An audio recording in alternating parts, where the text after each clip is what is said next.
আনন্দদা, দীনেশদার ঘরে খবর পৌঁছে দিয়েছি। এখন এখন দেখো।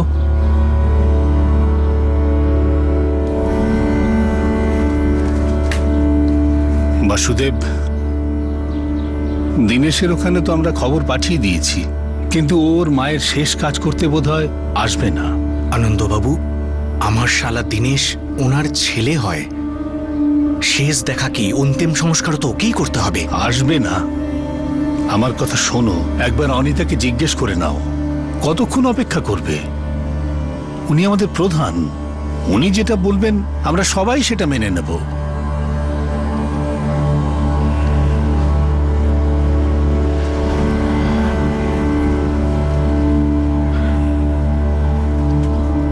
অনিতা, দীনেশকে খবর দেওয়া হয়েছিল তো? ও তো এখনো এলোই না। আসবে। একমাত্র দাদা আমার, মা বাবার একমাত্র ছেলে, আর একটু অপেক্ষা করি।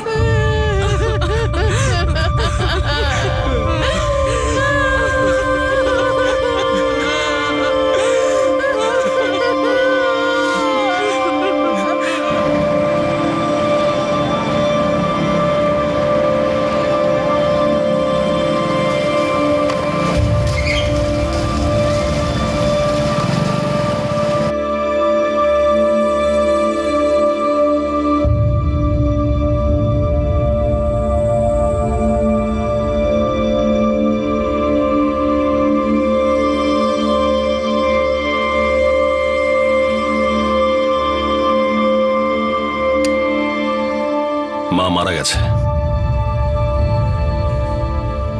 তুমি যাচ্ছ তো? কেন যাব? অনিতা আর বাসুদেব আমার সম্মানহানি করবে, তাই ছোট করবে আমাকে। আজকের দিনে এসব ভুলে যাও। মার মুখে আগুন দেওয়া তোমার ধর্ম আর অধিকারও। শুধু নামের অধিকার আমার। এরকম ভাবে ভেবো না গো। অধিকার এমনি এমনি পাওয়া যায় না, অধিকার দাবি করতে হয়, আর যদি দরকার পড়ে ছিনিয়েও নিতে হয়। তা না হলে এই অধিকারের সাথে অন্যান্য অধিকারগুলো হাতছাড়া হয়ে যাবে। বুঝতে পারছো আমি কি বলতে চাইছি?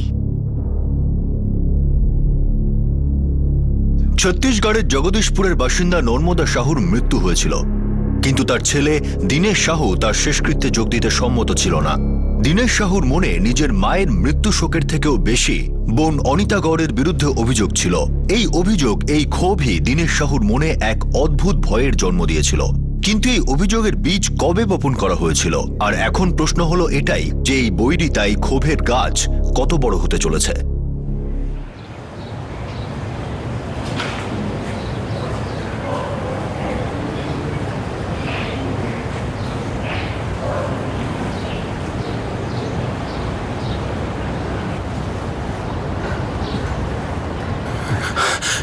ডাক্তার বাবু, বন্দনা কেমন আছে?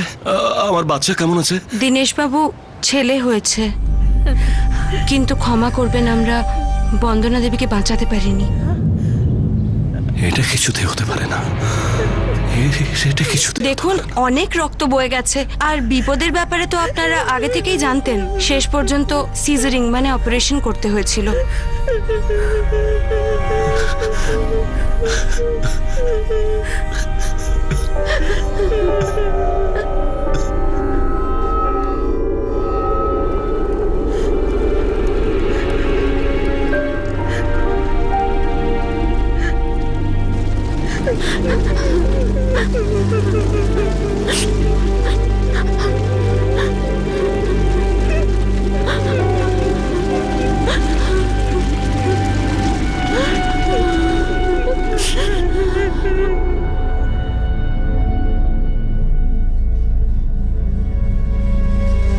দীনেশ, কি হয়েছে? আমি জানি তোর মন ভালো নেই, কিন্তু বাচ্চাটার নামকরণ তো করতে হবে। দেখ, বাড়ির লোকেরাই কেবল থাকবে, একটা ছোট্ট অনুষ্ঠান। আরে আমি কোনো নাম ঠাম দেব না, আমি তোর মুখ পর্যন্ত দেখতে চাই না। এমন কথা বলিস না, এটা তোর বাচ্চা। এই বাচ্চাটা বন্দনার মৃত্যুর জন্য দায়ী নয়। তাহলে কে দোষী? আমি? যা ভাগ্যতে লেখা থাকে না তাই হয়। তাহলে বন্দনার ভাগ্যে এটাই লেখা ছিল, তারই পরিণতি হলো এটা। অপয়া কোথাকার। দিনেশ,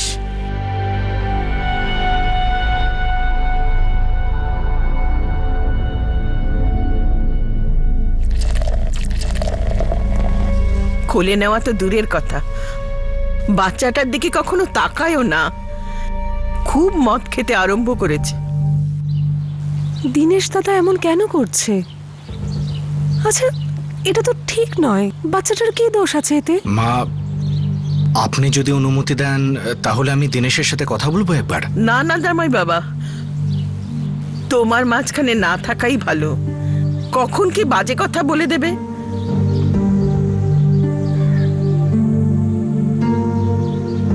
নামকরণের কি ভাবলে মা? আমি নাম ভেবে নিয়েছি, প্রসাদ। প্রসাদ সাউ, আমার নাতি প্রসাদ।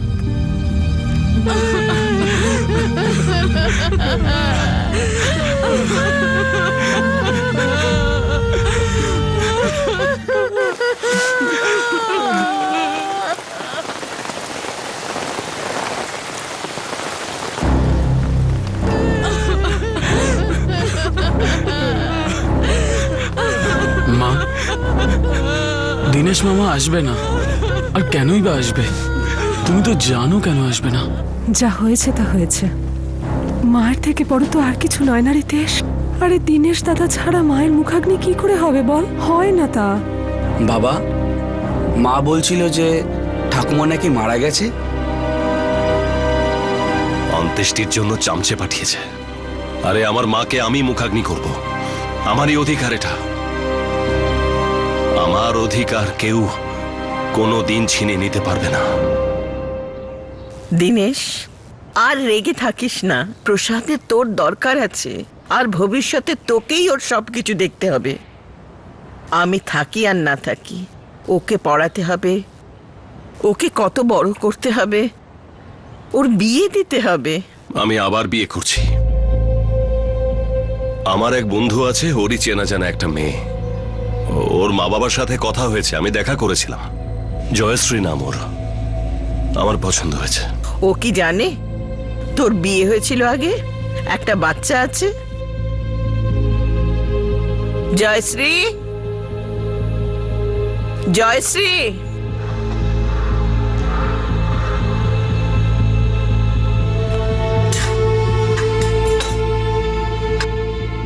কখন থেকে ডাকছি?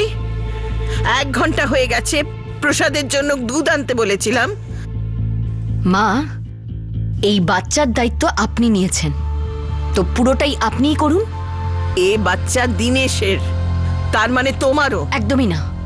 আমি কখনো বলিনি এই বাচ্চাটাকে আমি আপন করব। যদি আমার স্বামী নিজের প্রথম পক্ষের সন্তানকে নিজের নাই মানে, তাহলে আমি কেন মা হতে যাব? আমার মনে হয়েছিল দিনেশের দ্বিতীয় বিয়ে হলে সবার জন্য ভালো হবে। বাচ্চাটাও মায়ের ভালোবাসা পাবে, আর দিনেশও বাচ্চাটাকে নিজের করে নেবে। কিন্তু এখানে তো উল্টো গঙ্গা বইছে। জয়শ্রী বাচ্চাটার মা কখনোই হতে চায় না, আর দিনেশ দিনের পর দিন বাচ্চাটার থেকে দূরে যাচ্ছে। অনিতা, ভাবতো যদি আজ এই অবস্থা হয়, যখন ওর নিজের বাচ্চা হবে তখন কি হবে? লালা, এই হলো আমার বাচ্চা, আমার আসল রক্ত। গৌরব নামটা কেমন লাগবে? খুব ভালো হবে। আমাদের প্রথম সন্তান গৌরব। গৌরব দীনেশ সাউ। গৌরব ছিল দীনেশের দ্বিতীয় পুত্র সন্তান, কিন্তু দীনেশ তার প্রথম পক্ষের প্রথম সন্তান প্রসাদকে নিজের সন্তান বলে মানতে রাজি ছিল না। আসলে গৌরব আসার পর দীনেশ সাহুর প্রসাদের বিরুদ্ধে ক্ষোভ যেন আরো বেড়ে গিয়েছিল, আর নিজের মা নর্মদার প্রতিও। সময় যত এগোতে থাকলো, নর্মদার পক্ষে নিজের ছেলে এবং ছেলের বউয়ের সঙ্গে সংসারে থাকা কঠিন হয়ে দাঁড়ালো। মা আমাদের সাথে এখানে এসে থাকতে চাইছেন না। বলছেন ওটাই ওনার বাড়ি, যা আমাদের বাবা বানিয়েছেন। বলছেন যে ওই বাড়িতে ওনার অধিকার রয়েছে। অধিকার তো থাকবেই অনিতা, কিন্তু এই অধিকার নিয়ে সবচেয়ে দুঃখের ব্যাপারটা হলো যে এটা নিয়ে দাবি তখনই ওঠে যখন নিজেদের মধ্যে মনোমালিন্য সৃষ্টি হয়। যখন সব মানুষ মিলেমিশে একসাথে থাকে, তখন ভাগাভাগির কথা কেউ বলে না। মা, আপনি প্রসাদের জন্য যে খুশি খুঁজে বেড়াচ্ছেন ওটা বাড়ির বাইরেই পাবেন। মানে তুমি কি আমাকে এই বাড়ি থেকে বেরিয়ে যেতে বলছো? বাড়ি থেকে তাড়িয়ে দিচ্ছ? তো ভুল কি বলছি? আপনি যেটা চাইছেন সেটা আমার পক্ষে সম্ভব নয়। জয়শ্রী একদম ঠিক কথা বলছে। আমি আমার বাবার একমাত্র সন্তান, এ বাড়ি আমার। তোমার বাবা আমার স্বামী ছিলেন, এটা তুমি ভুলে যাচ্ছ। এ বাড়িতে আমার অধিকার আছে, এই জন্য তোমরা দুজন আমাকে এ বাড়ি থেকে তাড়িয়ে দিতে পারবে না। মা, তার মানে আপনি আমাদের বাড়ি থেকে বের করে দিচ্ছেন? এটা আমার আর আমার ছেলের মধ্যেকার কথা, তুমি এর মধ্যে না এলেই ভালো। এই সংসারে আগুন তুমিই লাগিয়েছো। হ্যাঁ, অনিতাই তো এসব কথা লাগাচ্ছে মা। আমি কিছু বলছি না মানে এটা ভেবো না যে আমি কিছু জানি না, কিছু বুঝি না। ওরই কথাগুলো তুমি বলছো, তাই না? হ্যাঁ, ও হতে পারে পঞ্চায়েতের সদস্য, এর মানেটা এই নয় যে ও বাড়িতে এরকম নোংরা রাজনীতি চালাবে। ওকে বলো এই নোংরা রাজনীতি ও দপ্তরে করুক, এখানকার একটা ইটের ওপর ওর কোনো অধিকার নেই। ও একসময় এই বাড়ির মেয়ে ছিল, ওকে বলে দাও যে ওকে বিয়ে দিয়ে আমরা বিদায় করেছি, এদিকে যেন ও ফিরে না তাকায়। এই বাড়ি আমার, আমি এখান থেকে কোথাও যাচ্ছি না। যদি এই বাড়ি থেকে কাউকে যেতেই হয় তাহলে তোমরা দুজন যাবে।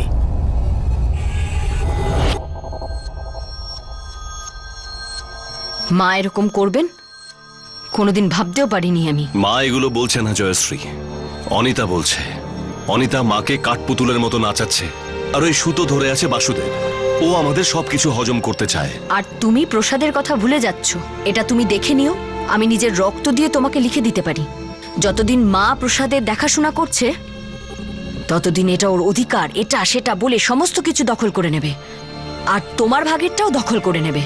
আর তারপর আমার ছেলের ভাগে কিছুই থাকবে না। ওটা তো আমি হতে দেব না। মা, এটা কি তোমার বয়স এসব সহ্য করার? আর তুমি একে কতদিন সামলাবে? আমি জানি না অনিতা, শুধু এইটুকুই জানি যে সারা জীবন দিনেশ নিজের মন মর্জি মতো চলতে পারে না। আর এসবও কিভাবেই বা বুঝবে? ওর বউ জয়শ্রী ওর কানে রোজ বিষ ঢালছে। মা, ওদেরকে ওদেরটা বুঝে নিতে দাও। তুমি শুধু আমার সাথে আমাদের বাড়িতে চলো। প্রসাদকে আমরা দুজনে মিলে মানুষ করব, আমি আর বাসুদেব। মা, যেমন রিতেশ আর প্রীতি আমাদের ছেলে মেয়ে, তেমনি প্রসাদও আমাদের তৃতীয় সন্তান হবে। আমি কথা বলেছি বাসুদেবের সাথে, ও রাজি আছে। কেউ মেয়ের বাড়ি এভাবে থাকে নাকি? আর প্রসাদ নিজের বাড়ি ছেড়ে কেন যেতে যাবে? ও এ বংশের প্রদীপ। হ্যাঁ, কিন্তু সে তো পরের কথা মা। এমন পরিস্থিতিতে প্রসাদ বেড়ে উঠতে পারে না। আরে কি মেয়ের বাড়ি বলে চলেছ? এসব মান্ধাতা আমলের কথা মা। আজকের দিনে দেখো, তোমার মেয়ে পঞ্চায়েতের সদস্য।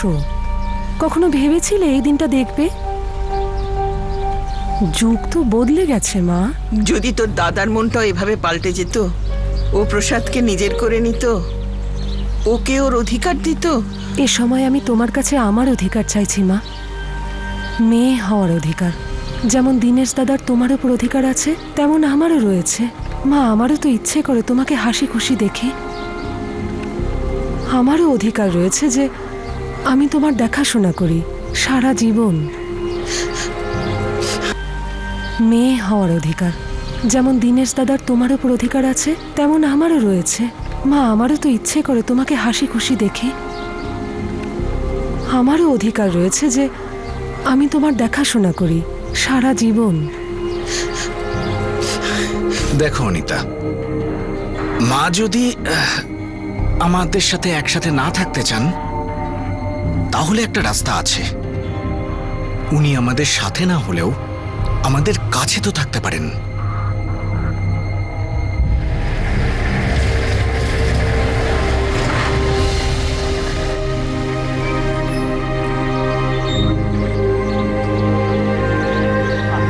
দাদা, জিনিসপত্রগুলো একটু নামিয়ে দেবেন, একটু সাবধানে।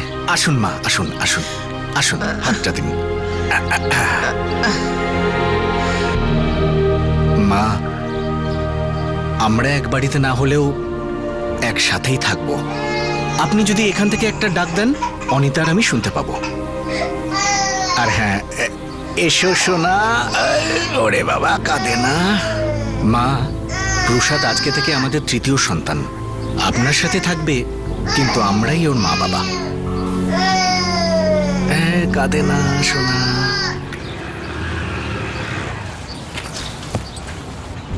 মা বাড়ি ছেড়ে চলে গেছেন। কি? কোথায় চলে গেছে? অনিতা আর বাসুদেবের সাথে চলে গেছে।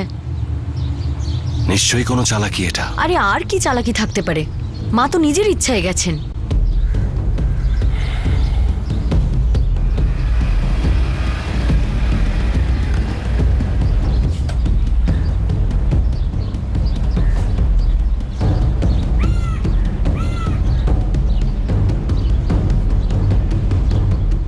ভাই দীনেশ, আমি সমস্ত রেকর্ড 3-3 বার চেক করেছি।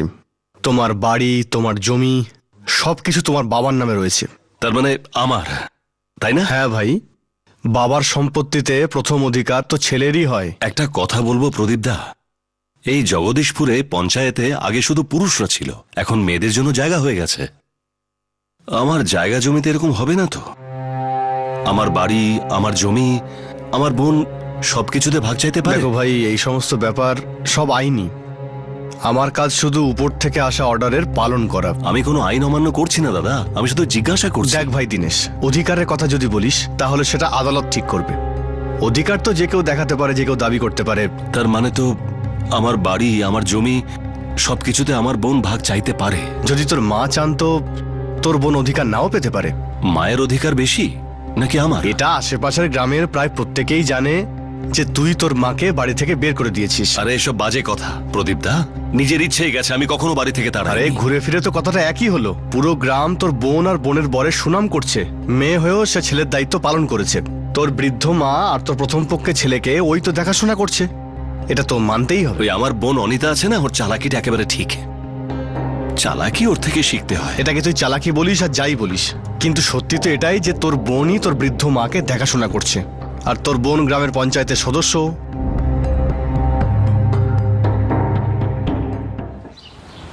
একদম না। আরে তোমাদের একবার বলে দিলাম না, স্কুল যাওয়ার সময় কেউ কুলফি খাবে না, আসার সময় দেখা যাবে। কিন্তু বাবা, আসার সময় তো পেস্তাটা শেষ হয়ে যায়। বাবা, আমরা স্কুল যাবার আগেই কুলফি খেয়ে নেব আর তারপর মুখ মুছে নেব। পিসাই, প্রথমে আমরা ছোট কুলফি খাবো, তারপরে আমরা বড় কুলফি খাবো। এই তোমরা তিনজন এবারে চুপ করো তো। আবার ছোট কুলফি খাবে তিনজন?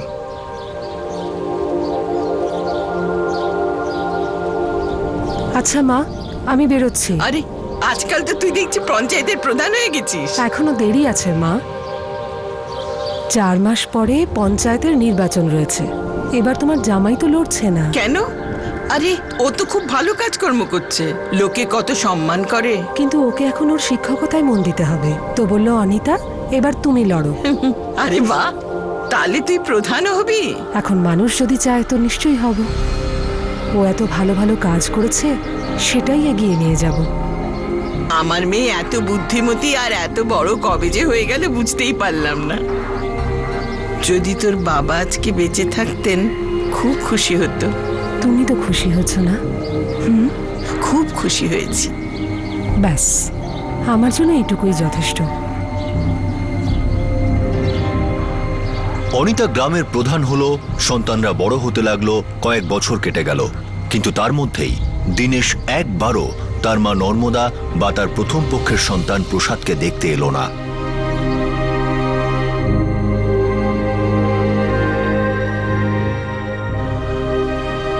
অনিতা,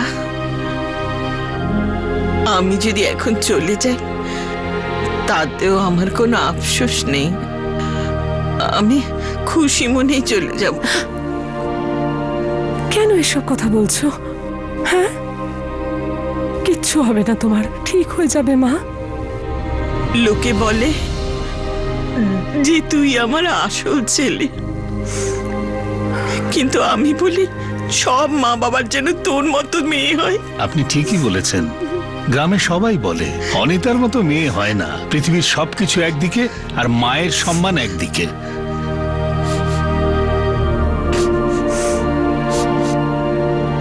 যখন অনিতার মা নর্মদার জীবনাবসান হলো তখন অনিতা গ্রামের প্রধান ছিল আর বেশ জনপ্রিয় ছিল।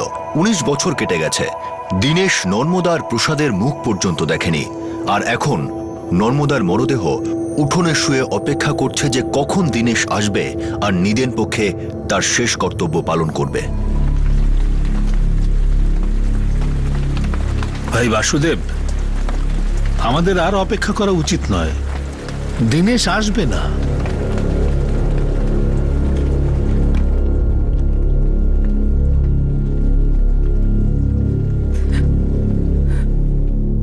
আমিও দেখছি আমাকে ছাড়া অন্তিম সংস্কার কিভাবে হয়। আরে মায়ের চিতাতে মুখাগ্নি করা ছেলেরই অধিকার। আরে আমাদের অধিকারের ব্যাপারে কে জানতে যাচ্ছে? 19 বছর হয়ে গেল, একবারও কি কেউ এসেছে দেখা করতে? উল্টো মার মৃত্যুর খবরটাও কোনো গ্রামের লোককে দিয়ে পাঠিয়ে দিল। দেখে নেবে, মুখে আগুন অন্য কেউই দেবে। মা বাবার একমাত্র সন্তান আমি। বাবার মুখাগ্নি আমিই করেছিলাম, মায়ের মুখাগ্নি আমিই করব।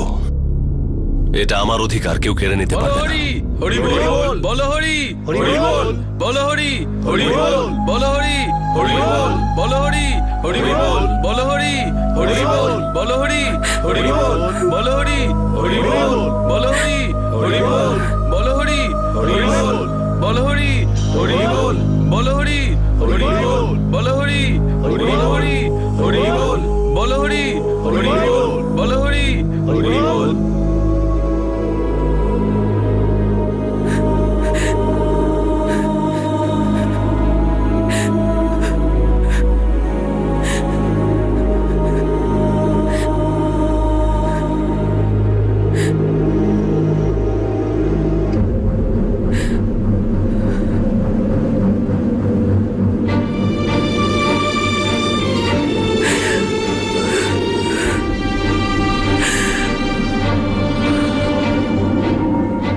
দেখো অনিতা, আর অপেক্ষা করো না। অধিকার আছে দীনেশ দাদার। ও নিজে না এসে মত জানিয়ে দিয়েছে। এবার কাজ শুরু করে দাও।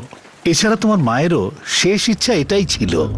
আনন্দ, অনিতাকে বলো আমার মুখাগ্নি যেন ওই করে। আপনার কিচ্ছু হবে না। এখনো তো নাতি নাতির বিয়ে দেখা আপনার বাকি রয়েছে। আমার এত লোভ নেই। বাসুদেব আর তোমরা আমার জন্য অনেক কিছু করেছো। আমার ছেলে থাকতেও ও আমার জন্য কিছুই করেনি। প্রসাদকে একবারের জন্য কোলেও নেয়নি। অনিতাই আমার কাছে সবকিছু। ওই আমাকে বিদায় দেবে। भारतवर्षे भरतखंडे आर्यावर्त देशे जम्बूद्वीपे आकाश मार्गे धर्मराज लोके प्रेतस्य प्रेतत्व मुक्त्यर्थम उत्तम फल प्राप्त्यर्थम ते मया दीयते सौप्रतिष्ठिता खंडे आर्यावर्त देशे जम्बूद्वीपे आकाश मार्गे धर्मराज लोके प्रेतस्य प्रेतत्व मुक्त्यर्थम।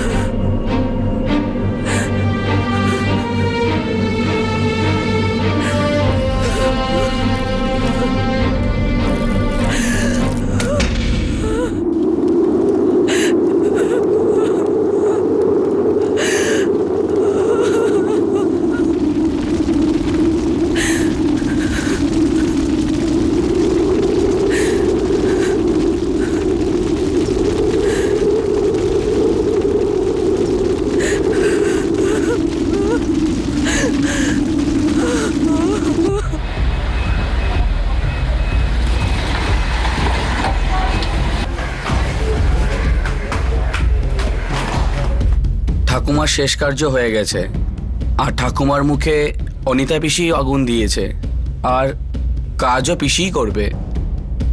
একটু অপেক্ষা করতে পারলো না? সবাইকে বলবে আমি আসিনি। এবার সব অধিকারগুলো দাবি করবে, যেন খুব সৎ লোক একজন। এটা ওর চালাকি।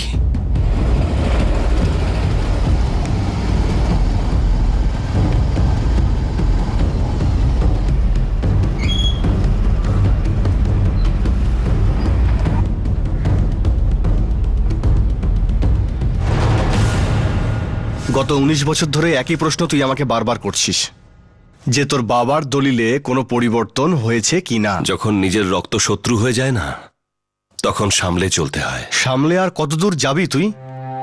তোর বাবা মারা গেছে প্রায় 30 বছর হয়ে গেল, আর তোর মা মারা গেছে একদিনও পুরো হয়নি।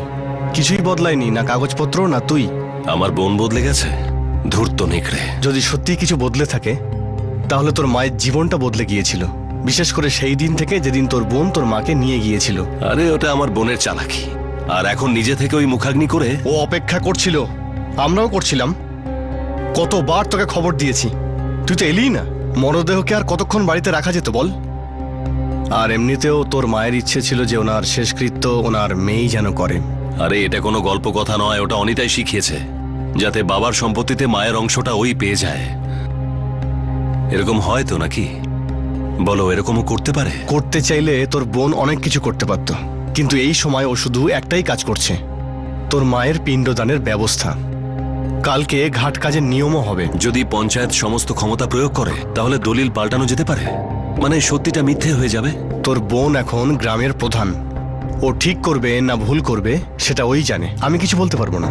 আমি শুধু এটুকুই বলবো, তুই যেটা করতে চাইছিস সেটা একদমই ঠিক না। তোর মধ্যে তোর বোনের প্রতি হিংসা দিন দিন বেড়ে গেছে, আর সেটাই তোর মাথাটাকে কুরে কুরে খাচ্ছে।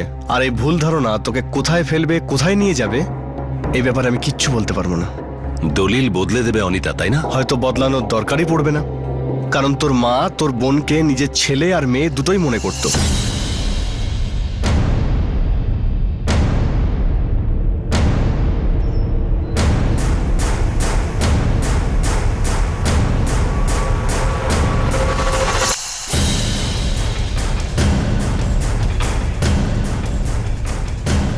তৃতীয় দিনের আচারবিধি সম্পূর্ণ করতে বাড়ির সব পুরুষরা বেরিয়ে পড়ে। তারা নর্মদা শহর অস্থি বিসর্জন করতে যাচ্ছিল। অন্যদিকে বাড়ির মহিলারা অন্য একটি জলাশয়ে যাওয়ার উদ্দেশ্যে রওনা দেয়। আপাতদৃষ্টিতে সবকিছুই ঠিক মনে হচ্ছিল, কিন্তু হাওয়া অন্যরকম ছিল, যেন কিছু ঘটতে চলেছিল। ওরা অস্থি ভাসাতে যাচ্ছে, তুমি কি যাচ্ছ? আজ তো অনেক কিছুই ভাসবে।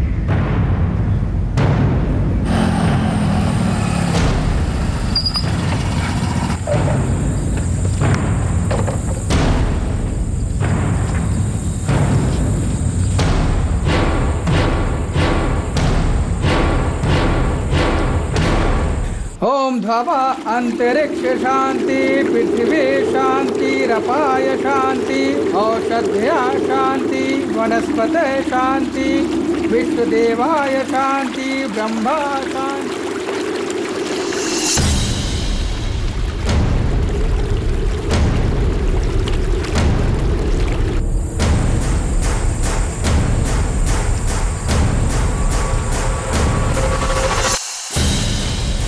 ওই যে অনিতা, দেখ দেখ সবচেয়ে আগে যে যাচ্ছে।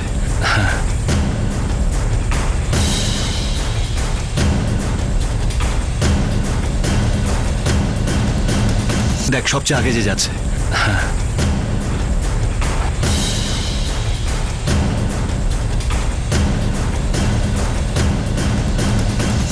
চোখে রক্তের নেশা লেগেছিল, হুলুস্থুলু বাঁধতে চলেছিল। তবে আসল হুলুস্থুলু তো দীনেশ সাহুর মনের ভিতরে চলে আসছে অনেক বছর ধরে, যা আজ রক্তের স্বাদ নিতে চলেছে। এত বছর ধরে দীনেশ একটা ভয়, একটা ভুল ধারণার মধ্যে ছিল যে তার বোন তার সমস্ত সম্পত্তি হাতিয়ে নেওয়ার ফন্দি আটছে। দীনেশের দৃষ্টিকোণ থেকে এই লড়াই একটা যুদ্ধ ছিল, তার অধিকারের যুদ্ধ।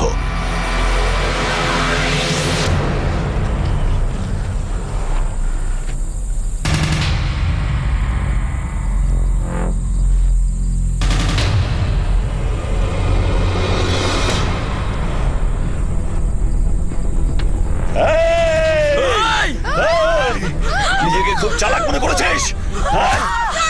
এবার দেখ, এবার দেখ তুই। সবাই পিছনে যা, কেউ আগে আসবি না। সম্পত্তি চল, কেউ আসবি না, আগে বলে দিলাম। বুড়ি যা পিছনে, একদম চোখ, খুব চালাক, একদম চোখ, বলে দিলাম। কেউ আগে আসবি না, একদম চোখ বুড়ি। কেউ আসবি না, বারবার বলছি, বারবার বলছি, কেউ আসবি না, সব পিছনে যা, সব পিছনে যা। অধিকার না, দেখ চল পিছনে যাও, কেউ আগে আসবি না, বারবার বলছি, কেউ অধিকার না। চাই তো। সবাই আবার দেখ। চল, কেউ আসবি না, আগে বলে দিলাম। ওই বুড়ি, বুড়ি যা পিছনে, একদম চোপ একদম চোপ বলে দিলাম। অধিকার বুঝতে এসছিস? আসবি না একদম। আমার অধিকার কাটবি? কেড়ে দেখা, কেড়ে দেখা। ওই যে পালাচ্ছে ওরা। দাঁড়াও, দাঁড়াও। আরে কি করছো? আরে দাঁড়াও। গৌরব, এই দাঁড়াও ওকে। পালাচ্ছে ওরা। ধরো, ধরো। তাড়াতাড়ি চল, চল।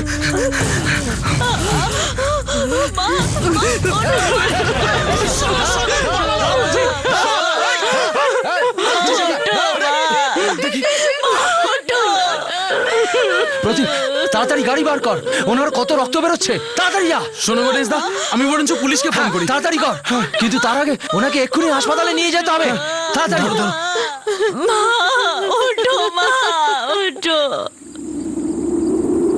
বাসুদেব দা, বাসুদেব দা, বাসুদেব দা, দাদা, দাদা তাড়াতাড়ি চলো, ওখানে দিদির ওপরে হামলা হয়েছে। কি কে করেছে হামলা? উনি অন্য মহিলাদের সাথে এখানে আসবার জন্য বেরিয়েছিলেন, তখন দীনেশ বাবু আর ওনার ছেলে কুড়ুল দিয়ে ওনাকে মেরেছে, ছুরিও চালিয়েছিল, অনেক রক্ত বেরোচ্ছে, তুমি তাড়াতাড়ি চলো।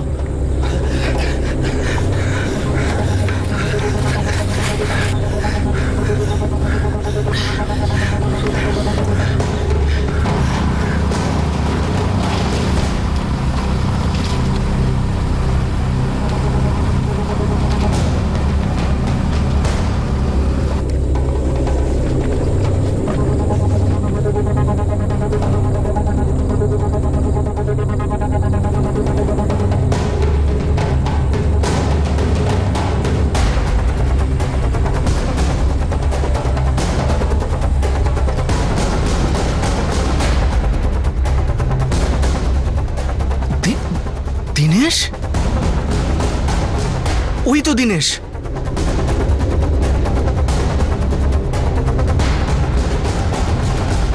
কাউকে ছাড়বি না তুই, সবাইকে মেরে ফেলবো। যারা যারা আমাদের অধিকার ছিনতে এসেছিল সবাইকে মেরে ফেলতে হবে। ড্রাইভার, গাড়ি জোরে চালাও, থেমো না, ওদের হাতে হাতিয়ার রয়েছে, ওদের মাথা খারাপ হয়ে গেছে। এই কাজ তুলে দাও, তাড়াতাড়ি গাড়ি চালাও, তাড়াতাড়ি জোরে চালাও।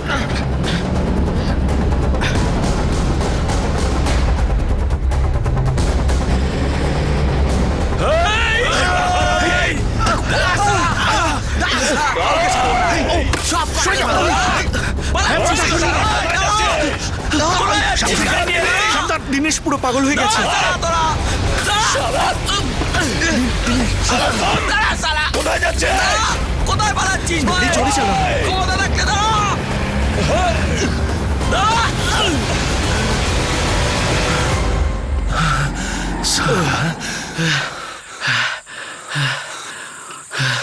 দেখ, এখানে থাকলে হবে না, চল এখান থেকে।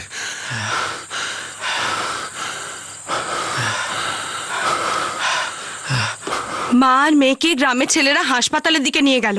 সাহেব, ওকে কুপিয়ে মেরেছে, অনেক রক্ত বয়েছে। যারা হামলা করেছিল তাদেরকে দেখেছেন? স্যার, প্রধানের ভাই দীনেশ আর ওর ছেলে গৌরব ছিল। দীনেশের হাতে কুঠার ছিল আর গৌরবের হাতে চাকু ছিল সাহেব। আমরা তো পুকুরের দিকে যাচ্ছিলাম, জানি না কোথা থেকে বাপ বেটা চলে এলো। বলা নেই কও নেই, হঠাৎ করে মারতে শুরু করে দিল অনিতাকে। অনিতার প্রীতি কোথায়? ওদের দুজনকে হাসপাতালে নিয়ে গেছে ওরা। আপনি কি বাসুদেব বাবু, অনিতা দেবীর স্বামী? হ্যাঁ স্যার, এই দীনেশ আর গৌরব আমাদের ওপরও হামলা করেছিল। ওরা রাস্তার মধ্যে দাঁড়িয়ে ছিল হাতিয়ার নিয়ে, যখন গাড়ি দাঁড় করালাম না তখন পাথর ছুটছিল। কোথায় হয়েছে হামলা? এই রাস্তায়। নাভেদ, জঙ্গলে ছড়িয়ে পড়ো যাতে না ওরা এখান থেকে পালাতে পারে। স্যার, আরেকটা টিমকে আমি দিনেশের বাড়িতে পাঠাচ্ছি, হয়তো ওখান থেকে পালিয়ে যাওয়ার প্ল্যান রয়েছে। মুভ।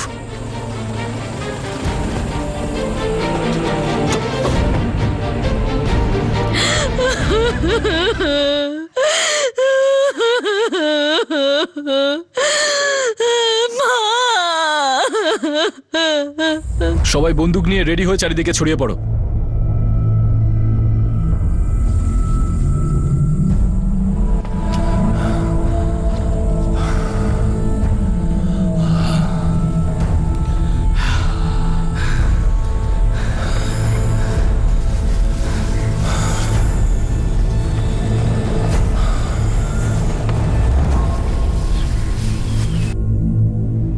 প্রীতি, প্রীতি, বাবা, কোথায় তোমার মা? কেমন আছেন মা? প্রীতি বাবা, বল না তোর মা কেমন আছে? বাবা, মা নেই বাবা, ওরা দুজন মাকে মেরে ফেললো বাবা।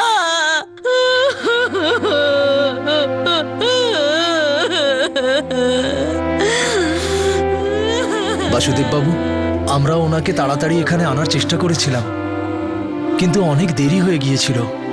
ডাক্তারবাবু বললেন যে অনেক রক্ত বেরিয়ে গিয়েছে, তাই আর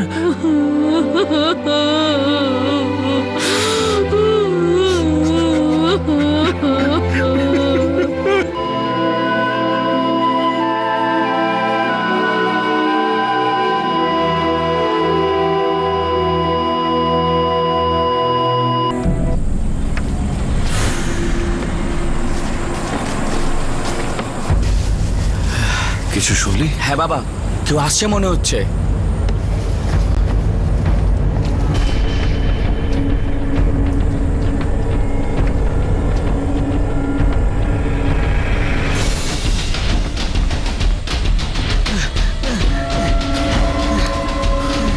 দিনেশ আর গৌরব হাতিয়ার ফেলে দাও, সারেন্ডার করে দাও। দেখুন ইন্সপেক্টর, আপনার সঙ্গে আমাদের কোনো শত্রুতা নেই, কিন্তু আপনি আটকালে আমাদের অস্ত্র কিন্তু থেমে থাকবে না। বোকামো করো না, একটা খুন করে ফেলেছো, তোমাকে গুলি করতে আমার হাত কাঁপবে না। দেখুন আরেকবার বলছি, আমি কিন্তু মেরে দেবো, আমি কাউকে ছাড়বো না। এই সর, চলে যা। পুঁতে ফেলবো এখানে, চল সর, আমি কেটে ফেলবো বলে দিচ্ছি, কিন্তু আমি কাউকে ছাড়বো না। সর, চল পিছনে যা। এই, এই, ছাড় আমাকে, ছাড় বলছি। ছাড় আমাকে, ছাড়।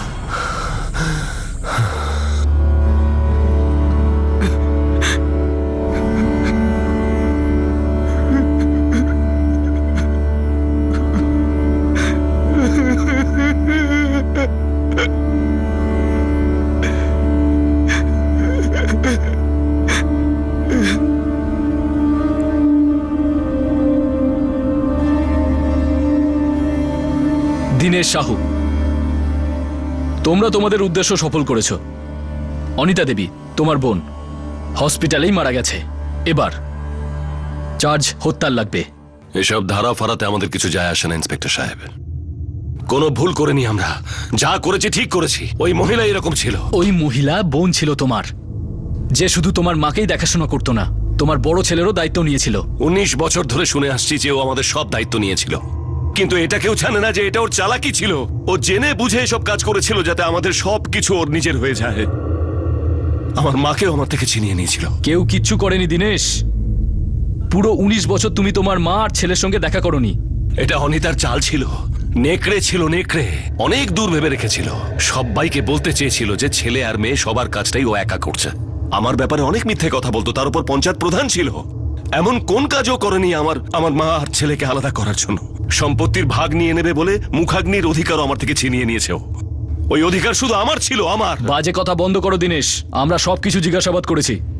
তোমাকে খবর পাঠানো হয়েছিল, তোমার বাড়িতে লোক পাঠানো হয়েছিল, 3 ঘন্টা ধরে তোমার অপেক্ষা করা হয়েছে, কিন্তু তুমি আসোনি। মাথা গরম হয়ে গেছিল সাহেব। ও আমাদের সবকিছু নিতে চাইছিল, সমস্ত অধিকার নিতে চাইছিল। তুমি পাগল হয়ে গেছো দীনেশ, তাই মন গড়া গল্প বলছো। আমি পাগল হইনি। দপ্তরে গিয়ে কাগজপত্রগুলো নাড়াচাড়া করে দেখুন, ওখান থেকে আমি বুঝতে পারি যে এই মহিলা আমাকে আমার মায়ের থেকে আলাদা করে দিতে পারে। যে ছেলের থেকে মুখাগ্নির অধিকার ছিনিয়ে নিতে পারে সে সবকিছু পারে। ও জমির কাগজপত্র পাল্টাতে পারে, দলিল বদলে ফেলতে পারে। অনিতাকে মারার জন্য আমি এতটুকু দুঃখিত নই, বরং আমার এটা দুঃখ হচ্ছে যে বাসুদেবকে আমি কিছু করতে পারলাম না। বড় আদর্শবাদী মাস্টার মনে করে নিজেকে, লোভী একটা। ওরও নজর ছিল আমাদের জমি জায়গার ওপর। স্যার, আমি ওকে কেন উস্কাবো? আর এতে আমার কি লাভ? ও 19 বছর ধরে এই ভুল ধারণা নিয়ে রয়েছে একদিন ওর বোন ওর বাড়ি আর সম্পত্তি সব কেড়ে নেবে। কিন্তু ও তো বলেছিল, তুমি ওকে বলেছিলে যে ও এরকমটা করতে পারে। আমি এরকম কেন বলবো? আর এতে আমার কি স্বার্থ রয়েছে? হ্যাঁ, এটা বলতে পারি যে ওর মাথায় একটা ভুল ধারণা চেপে বসেছিল। তো তুমি কখনো ওকে ভয় দেখাওনি? এরকমটা করতে পারে বলে সাবধানও করোনি? একদমই না স্যার। আর ধরে নিলাম যদি আমি কোনোদিন এরকম বলেই থাকি, এমন কি কোনো বোকা রয়েছে যে সে কথাটা সে বিশ্বাস করে তার বোনকে সে খুন করে ফেলবে? স্যার, সে কোনো পাগল বাবাই হবে যে নিজের আর ছেলের জীবন এইভাবে শেষ করে ফেলবে। কেন করলে তুমি এসব? আর কি করতাম? মায়ের মুখাগ্নির অধিকার ছিনিয়ে নিয়েছিল। বসে বসে জায়গা জমি সব পেয়ে যেত। আরে এভাবে কিভাবে সম্পত্তি পেয়ে যেত? সবকিছুই তো আমাদেরই ছিল। মার মৃত্যুর পর সবকিছু তোমারই হয়ে যেত, আর তোমার মৃত্যুর পর আমাদের ছেলের। কিন্তু দেখো, তুমি কি করে ফেললে? নিজে তো ডুবলেই, আমাদের ছেলেটাকেও ডোবালে।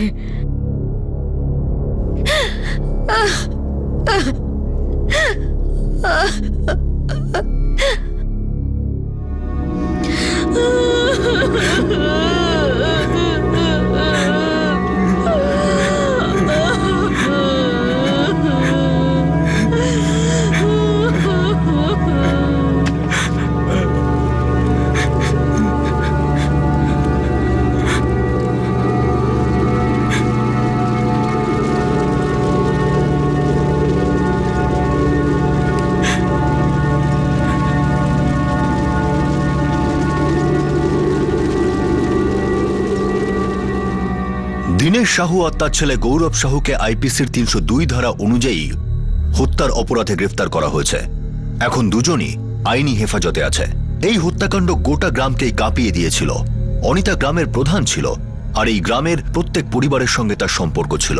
অনিতা গ্রামের উন্নতির জন্য অনেক পরিশ্রম করেছিল, আর সেই সঙ্গে সে শুধু নিজের পরিবারের দেখভালই করেনি, বরং তার দাদার প্রথম স্ত্রী বন্দনা জন্ম দেওয়া প্রসাদকেও নিজের সন্তানের মতো মানুষ করেছিল, আর তার বৃদ্ধা মায়ের সব দায়িত্ব নিজের মজবুত কাঁধে তুলে নিয়েছিল।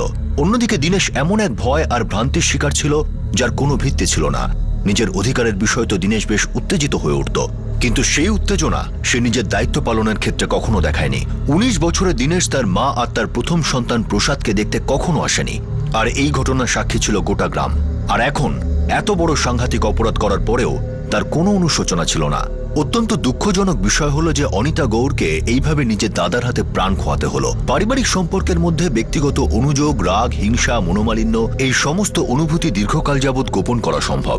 এই অনুভূতি আপনাকে এমন যন্ত্রণা দিতে পারে যে তার সামনে বাইরের জগতের দেওয়া দুঃখ, কষ্ট, উদ্বেগ খুবই তুচ্ছ বলে মনে হয়। প্রায়শই আমাদের প্রফেশনাল ফিল্ডে টানাপোড়েন, সেখানকার লোকেদের সঙ্গে মতবিরোধের মোকাবিলা করাও সহজ হয়ে থাকে, কিন্তু পারিবারিক দ্বন্দ্বকে সহ্য করা অসহ্য হয়ে ওঠে। কিন্তু এমনটা কেন হয়?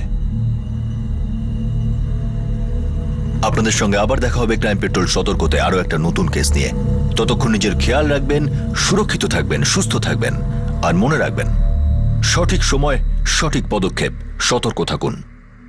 জয় হিন্দ।